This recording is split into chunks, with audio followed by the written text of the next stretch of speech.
What's going on, my fellow YouTubers? Alright, so today's topic is obviously going to be about these guys, Assassinators.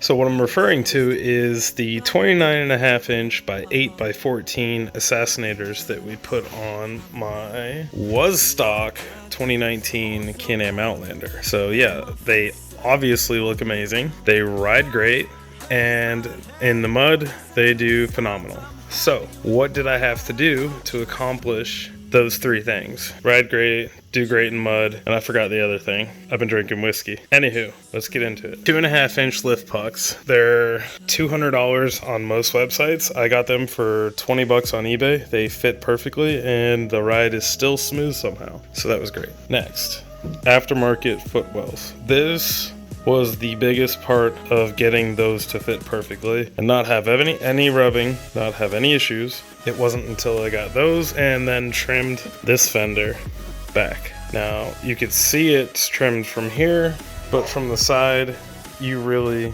can't tell. You can see where the tire transferred in here. You can see the black rubber right there. Yeah, that's where it's hitting. I already did that one. So the trick is not letting this end of this blade get too carried away up in yonder and, poke holes in tires and good stuff, and then just kind of follow the contour.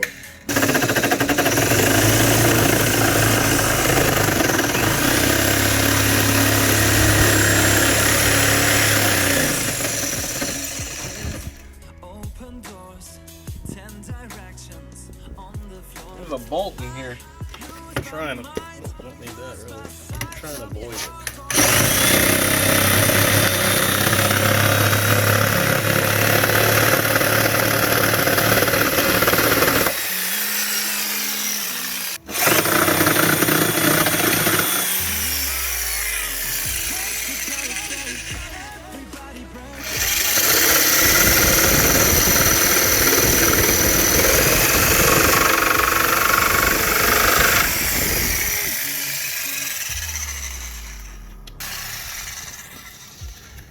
And there you have it. Nice straight line.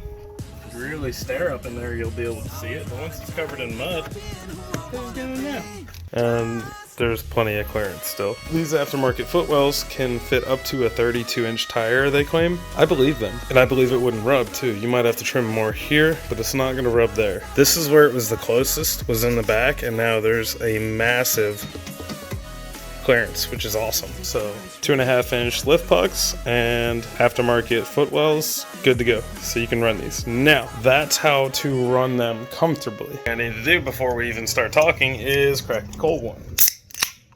Alright, now that we've done that, let's just go over what I am actually going to tell you. What I'm actually going to tell you is everything you can't seem to find, which I couldn't find when I was looking for this information. And yeah, so let's get into it.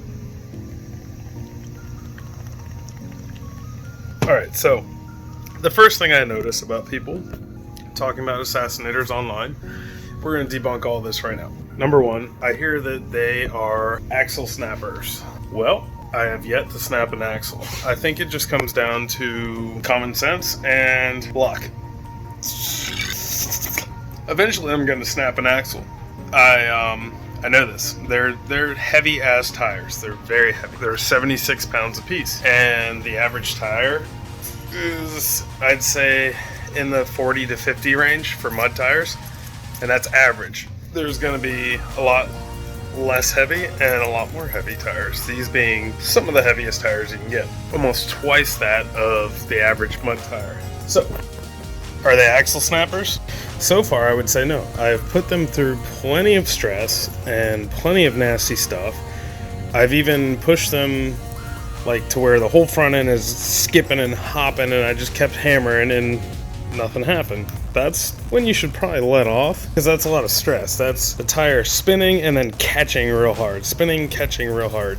That's stress you're putting on your CV axles. So, common sense can help you and go a long way with axles. Now, that's the first thing that I hear everybody say. Assassinators are axle snappers. Wrong. They are not axle snappers. People that don't know what the fuck they're doing are axle snappers. Now, down to two. The next thing I hear This is like the things I heard when I was buying them from possibly jealous people. I'm not sure. The next thing I heard was, oh, they're belt shredders. Yeah, I could believe this if I shred a belt, but I do not believe this because I think belt shredding comes down to, again, common sense. If you know your belt is under extreme conditions and getting extremely hot, yeah, you're gonna shred a belt. So it's common sense. Now, I have known that this belt with this setup, it's extremely hot, and we're gonna talk about that a little bit later. So that is a problem, but I still haven't shredded a belt yet. And I think the reason why is because when it happens, that I know the extreme conditions are going on, I can hear it. The belt gets so hot in the belt housing that when I'm at a standstill and I start to accelerate, you can hear the belt squeal until it grabs. And it doesn't do it at low temperatures, it only does it at high temperatures. This is something I've noticed. So yeah, eventually if I kept riding through those really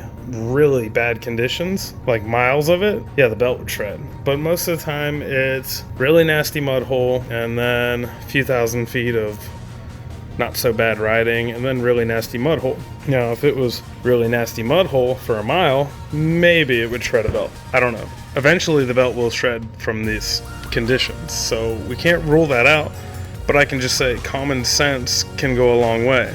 So I would kind of debunk that. And like I said, further on in this video, we're going to talk about how to avoid those things, what you can get to upgrade and completely avoid those things, which is something we're going to do to this bike. But need to hydrate.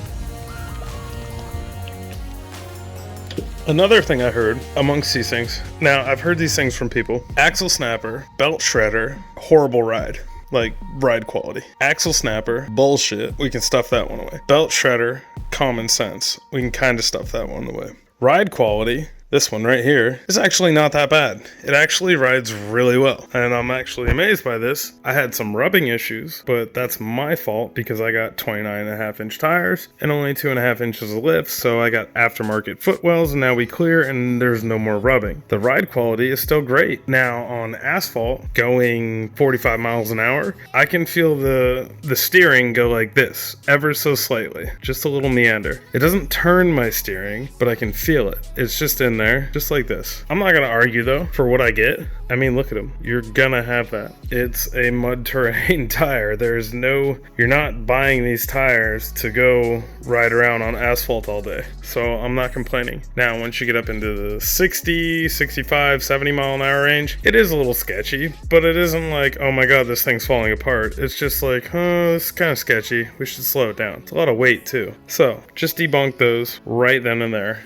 And yeah, let's talk about what we're going to do to prevent that belt issue. The clutch, the primary clutch and a secondary spring. So when I'm getting into soupy stuff or thick mud that's really putting some tension on the whole system, I can hear that belt screaming out the CVT exhaust. Keep it in 2 in this hard bottom.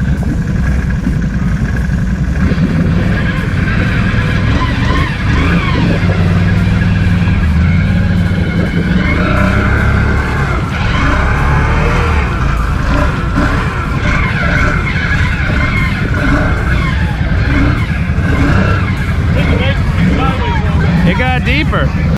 So my exhaust is here for the belt box, and I can just hear it whining and just working so hard. So we are going to have a primary clutch coming for this and a secondary spring to run with it, and that should solve that issue, give us a lot more power and a lot more snap off the line. Now, it being a Can-Am, we're still going to run across the 3-wheel issue where the front diff isn't going to always lock both tires. So I will have to put a torque locker in there in order to keep them locked. But as of right now, I really don't get stuck as is, so I don't see it as a problem right now.